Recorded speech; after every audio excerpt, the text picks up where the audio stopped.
Hello and welcome to the launch of Dreaming of Pegasus. This afternoon we will be celebrating the publication Dreaming of Pegasus, Equine Imaginings. Shortly, I will hand over to editors Harry Wells and Linda Berg. They, along with some of the contributors, will discuss why they wanted to produce this book and doing a few readings and asking a few questions of the contributors. I ask that your cameras and mics remain off for the duration of this event. If you have any questions, please send them in the chat group. And at the end of the event, if we have time, I will forward some of these questions on to Linda and Harry, and they, along with the contributors, can answer them appropriately. On that note, I will hand over this launch to Harry and Linda, and thank you very much. Thank you, and I'll start. Please forgive the name is incorrect underneath that video screen of me. I'm Linda, that's for anyone who doesn't know, which I guess is not anybody here. First of all, I want to welcome you all. Good afternoon, good morning, good evening, wherever you are. We decided a couple of years ago to bring this book together and invited a number of contributors, all of whom were colleagues in horse research. It's about horses, hence the title. But above all, this is a book about love. It encompasses our love for horses as individuals throughout our lives, and it's a great passion for each and every contributor to this book. And that passion for horses shines out in the academic research we do, and that has brought us together through many academic conferences and so on. It's a passion for horses and understanding horse-human relationships that drove this book. But perhaps more importantly, it was also about a love for a friend and colleague, Karen Dalke, who died very sadly 3 years ago in 2018. She was a member of our group of passionate horse scholars, and we miss her dearly. We loved her greatly. And this book was written as a tribute to her, as a lovely, lovely person, and also to the research that she did herself so passionately on North American Mustangs. And I think that I really want to emphasize that that's what this book is most fundamentally about, is love for a kind of animal and for a particular woman. And I want to hand over to most of us who are here have worked with Karen on the theme of horses, but Harry, my co-editor, has worked with her in more general sense in anthropology, but also became a very close friend. And I would like to hand over to Harry to say a few words now. Harry. Thanks, Linda. I just would like to add two little things by way of introduction.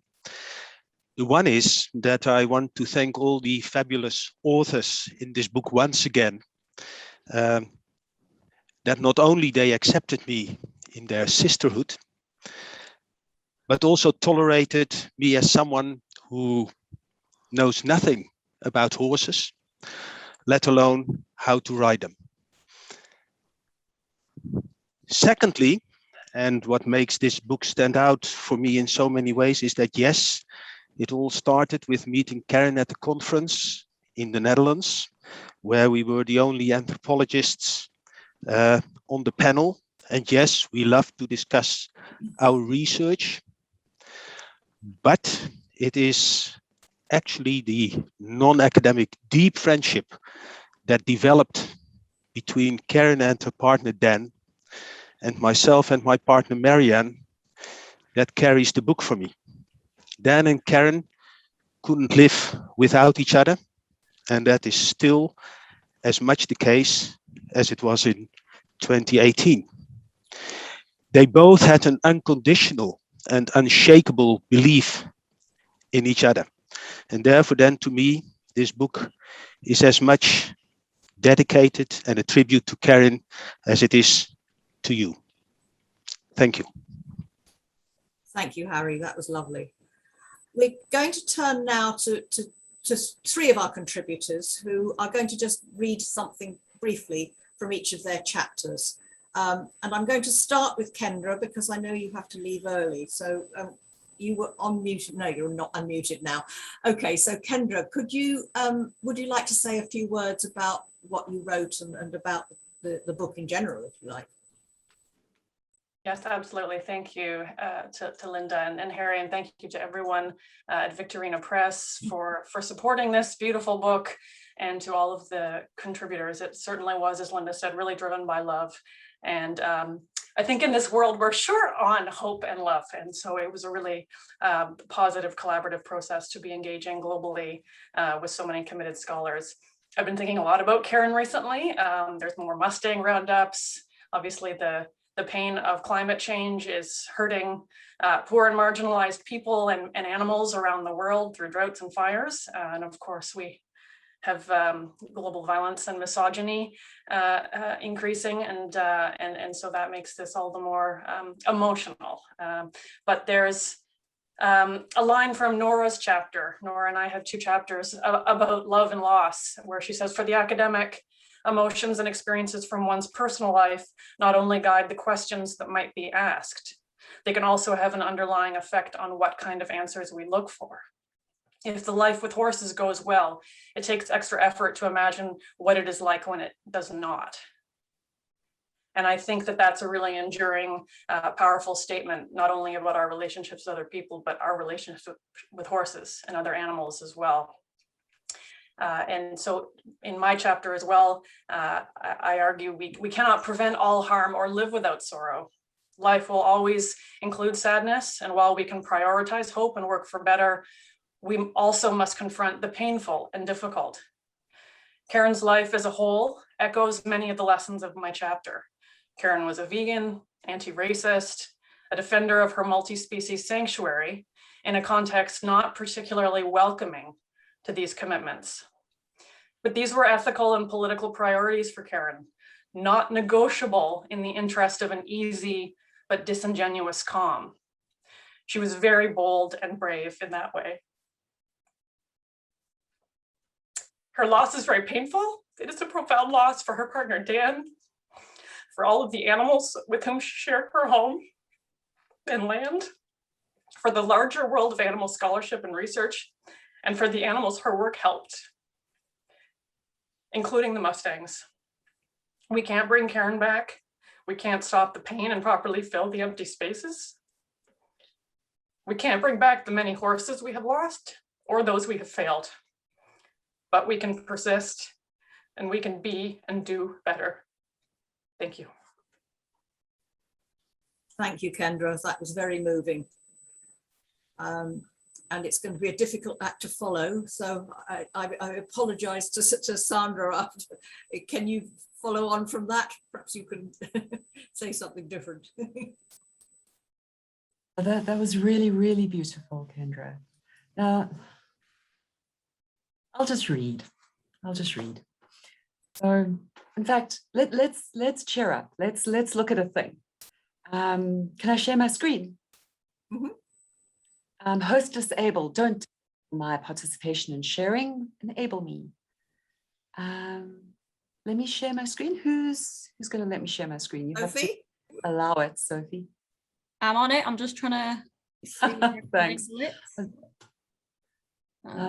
I just, while Sophie's doing that, can I just add to what Kendra said and say, what a beautiful experience this has been for me. I collaborate with many people, but this has been, in 20 years, the best, most fulfilling project. It has been a remarkable project, in fact, really a beautiful experience for me. So, yeah, I'm going to just do my reading. See if you can try and share your screen now, Sandra. I will. Thanks. All right, you can see this, right? Excellent, yeah. One is not born, but rather becomes a horse. Out of all the domesticated animals, horses are perhaps the only creatures born too wild for us. They need to be formally refashioned with each generation. Each foal must be tamed, each filly must be trained, each mare must conform. To understand this, I embrace the most famous feminist sentence ever written. Simone de Beauvoir's, "One is not born, but becomes a woman." She meant, when she wrote these lines in 1949, that a woman is a construct, not born, but determined, and womanhood is not a natural thing, but learned or imposed through socialization. Equally, one is certainly born an equine, but it takes an enduring process to render one a horse, variously taming, breaking, bringing on, and educating, training, gentling. Those things are required to make a horse an acceptable member of the human herd. In de Beauvoir, we hear the echoes of Jean-Jacques Rousseau's concern for this constraint of individual freedom. In a way, each horse is born a paradox, wild and tame, vulnerable and self-sufficient, ready and unready, made and unmade. So horses are born free, but are everywhere in reins. History has held a certain vision of our equestrian past. In this version, horses and men appear as a dyad integral to great narratives. The rise of kingdoms and states, of technology, industrialization, of class formation, of the making and unmaking of nations and empires, of the emergence of war. The conventional narrative is mainly of conquest, of dominance over the horse first, and then the immediate and obvious use of this instrument of dominance over other humans. We see it in 1,000 statues dating back to the 6th century BC in Greece. These statues are an atomized army raised high above the ordinary people, kings and generals on their mounts, great deeds and great steeds, big men on big horses. Yet feminist history figuratively topples such statues, dethroning the centrality of war and violence as the only engines of change. So the first rule of feminist history is that there is no fight club. The second rule of feminist history is that there is no second rule. Feminist history, like feminism itself, is about choice. So I just adopt the feminist lessons of reclaiming, decentering, layering, rethinking, and incredulity towards meta-narratives. But with Karen always on my mind and in my heart as well, this was much more than merely academic for me, as it was for her. Karen was a woman with a mission, and I don't think we should be afraid of that. When I bought my young mare that you see here, a young Appaloosa mare called Aztec, I had no idea she carried inside her another horse, as yet unborn and unbecome. And this pregnancy was the result of a New Year's Eve dalliance with a persuasive stallion called Sambuca. And before we judge Aztec, think of all those New Year's Eves where we have been led astray by Sambuca. Aztec is, as you see, a gentle, long-legged mare of melancholy loveliness. But her daughter is somewhat different. Her daughter, Voodoo, we call her Voodoo because she arrived here by magic, is short and stubby and barrel-chested, a brave little cow pony of strong opinions. From the night of her birth to now 6 years later, raising her has been my education. And it's been an adventure. And like all parents, I make it up as I go along. And now, as we ride these two mares in the winelands, in the veldt, on the beach, and even sometimes in the dressage arena, I realize how much they have taught me about horses, about myself, and the stereotypes about mares and about women. Thank you. Thank you, Sandra. I should say to everybody listening to this that we had, I don't know, it was about 10 wonderful chapters. So making a choice between, we couldn't have everybody read, but it would have taken too long. So this was the most difficult choice that we made. We tried to get readings that we thought would cover as broadly as we could the themes of the book. So please don't get offended if we haven't selected yours.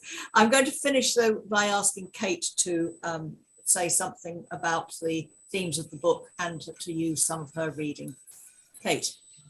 Okay, thank you. Hello, everybody.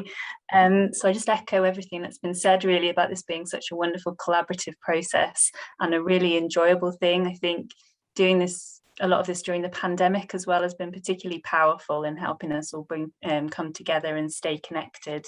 And the idea of kind of keeping doing this at each Equine Cultures conference and remembering carrying together, I think is really strong and something we should do. So my chapter is very individual, very personal, really, in terms of telling my story of how horses have shaped me and my academic career. So I'll just do a bit of reading from a couple of the paragraphs I've mixed together here from the actual book as well. So I'm one of the lucky ones to have received it so far. So I feel like an author in a bookshop and reading to you. Okay, so my academic career and my love of horses are closely entwined. Although I do sometimes research and write about other things, my academic identity is firmly attached to horses and equestrian culture, as is my personal identity. I'm known among friends, family, colleagues, and professional peers as the horsey one, a position that I am happy to adopt, at least most of the time, as it enables me to combine my personal passion with my academic curiosity. However, my identity is tied not only to being recognised as horsey, but also associated with one particular horse, my research assistant, as I jokingly call him sometimes, Charlie. For all of my academic career to date, Charlie has been a silent but strong presence, shaping my research ideas, providing me with a way in to meet interview participants, and offering respite and an escape from the varied pressures of academic life. But Charlie isn't really my research assistant. He's a horse, and he has no awareness of research or academia or my career ambitions.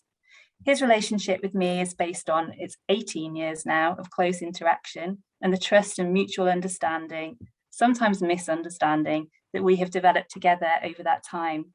So when I involve Charlie in my research in the ways that I discuss in this chapter, that brings with it responsibility to think about what this involvement means, if and how I may be using my horse for my own career purposes, and if this using can bring about any positive outcomes for understanding the complex interspecies relationships that can develop between people and horses. Our close relationships with individual horses are so important to our understanding of human-horse relationships and our passion to try and elucidate more about these complex interspecies encounters. I believe it's valuable to acknowledge those relationships and how individual horses help us be better riders, hopefully, and better researchers as well. As researchers, we shouldn't be afraid to acknowledge our influences and our sources of inspiration, even those that are beyond the normal narrow confines of the academy. Karen, to whom this chapter and the book are dedicated, was certainly not afraid to do this. Following the example that Karen set us, I hope we can all try and draw on our passion for horses as a species, but also as individual beings, to inform our research and contribute to greater interspecies understanding. Thank you. Thank you, Kate. That was nice and short and to the point. That was really good.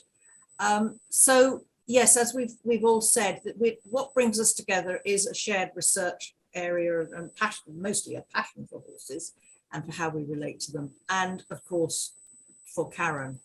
And we do miss her dreadfully, as will be apparent from all these presentations. Now, I think I would like to thank everybody that's contributed, and perhaps Sophie, back to you to field the questions, please.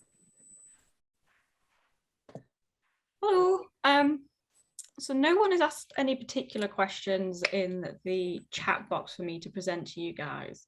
But I have one of my own. Is what was it like for you guys to write this? I mean, it must have been difficult on some levels, but I also imagine very, maybe I'm interpreting it myself here, but a way to go through the grief. I'll start on that. I'm sure others have got comments. Yes, it was hugely important for all of us. And I think the fact, as some people have alluded, the process was unbelievable. I've worked on edited volumes before, and there's always some bickering and difficulties. This was completely without any of that. Everybody was so collaborative and careful with each other. And I think that unique process is in itself a tribute to Karen and our love for her. It was a cathartic way for us, I think, to share what we all knew, our different experiences of Karen, and to write about her, and in that sense to immortalize her. Perhaps others would like to comment on that too. If I just may say a few words in answer. I think, to me, that the fact that writing a book, producing a book, publishing a book takes so long, because we are talking 2-3 years, is an advantage in itself. Because, on the one hand, you may think, my goodness, it's already 3 years ago that Karen passed away, and at the same time it feels like yesterday. While at the same time, this whole writing of the book has gone through us, has brought us together, has kept us in contact, and has kept things alive as well in ways that, to me at least, help to cope with it in ways that I couldn't imagine writing an edited volume like this would do. So thanks for that. Would any of the other contributors like to add their feelings about the process and the process of grief? Yeah, when first Linda suggested we should put together a book, maybe 6 months after Karen had passed away, and I felt kind of relief that there would be a way to share the grief with people who shared also the friendship with Karen. So that was important as a process, as I hoped it would be. It was like that. But also it was, as a book, the way we wanted to make it was really special for us as academics who normally don't write about our own lives so much, at least most of us.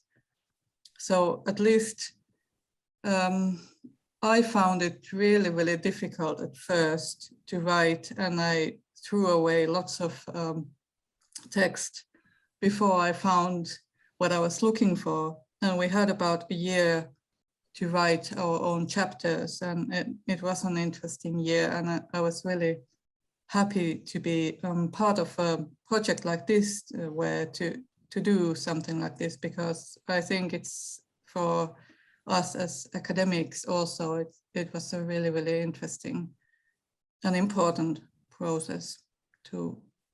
Yes, thank you. Yes, we should add to that of course academic work is supposed to, there is the idea that you're supposed to be distanced from the object of your study. And I did say objects deliberately. But of course, what we all share is a passion for horses. So we are deeply attached to the subjects of our studies. And that makes us different in some ways. It makes us stand out from a great deal of the body of academic work. And we will still retain, and we shared that with, we will still retain that passion, and we shared it greatly with Karen. Can I just chime in with a choir of praise for this whole process by saying that I also truly appreciated being able to be part of this and to be asked to be part of it, and not the least to be able to reflect on memories with people who also had memories, because Karen was a person that some of us knew that not a lot of other people in our everyday lives knew, since we met through academia. And for me, that's certainly true. So be able to talk about that with people who I've met her with has been quite nice. And the second thing I wanted to bring up is the way that this chapter writing and book process has kind of reflected the grief process a little bit. I find, because with this open format of how to write, it was very open how what language to use and how to structure our chapters and what story we wanted to tell, which I think is fabulous, and it also mirrors the free spirit of Karen. But that also left at least me with a little bit of a feeling of, okay, now this happened. I said, accepted this wonderful opportunity, and then now what? How am I supposed to do this? Well, what's the next step? I don't know. Now I have something here. I'm not sure what to do with it. For me, that's the way that grief works as well. You end up with something and you don't know how it's what you're supposed to do or where it's supposed to go. So I think that was, this book process has really been a beautiful process in that sense as well. So thank you to all of you. Thank you. Anybody else want to comment on the process? Or do we have any more questions, Sophie? The only question that's been popped in the chat is from Laura, and she was just asking how do we get copies of the books. She's also said this is a beautiful tribute, and I'm so glad you all came together to do this, and she can't wait to read it. So you know that copies of the book will be available via our website. They are available now, so you can go to victorinapress.com. They should also be available on Waterstones and Amazon. But thank you, Anne, for putting the link in there. Obviously, it is better if you can buy directly from ourselves, because then more of the profits will be able to go to the Mustang charity without other companies taking their little share of the cut. So, but it should be freely available. If anybody does have any more questions they'd like to put in the chat, that would be wonderful. Sandra, sorry, has popped a hand up. Maybe you can say more about the Mustang charity. I mean, I think we all know, but it's nice to say it here and share more about that charity. Yeah, that'd be wonderful. Amazing work on Mustangs. Do you want to say something then? Or go on ahead. I mean, I don't know a great deal about it. I only through what I read about Karen's work, so I can't really say very much. I know that they do try to protect the Mustangs where they are in their home ranges, and also to work through adoption programs. And I believe Karen was quite intensively involved with some of those adoption programs. Isn't that right, Dan? She had a couple of adopted Mustangs. So I think it is very important work, not only in protecting particular horses, but in protecting a particular kind of horse who has been so pivotal in our understanding of, on how we construct ideas of the northern parts of the United States and Canada. I don't know, Harry, do you have anything else to add about the work with Mustangs? No, I think it's an incredibly worthy cause, and that it fits like a glove for this particular collection. At the same time, in my conversations with Dan and Karen on the Friends of the Mustang, I mean, it is also a kind of problematic that is of a magnitude and so pitiful in many ways that it is almost difficult to kind of comprehend what kind of suffering goes on behind this whole issue of the Mustangs, and no matter the worthy causes and the texts that they write on websites, etc. But it's a really incredibly problematic area to think through, and how to go about it, and how to kind of almost bring it to something positive.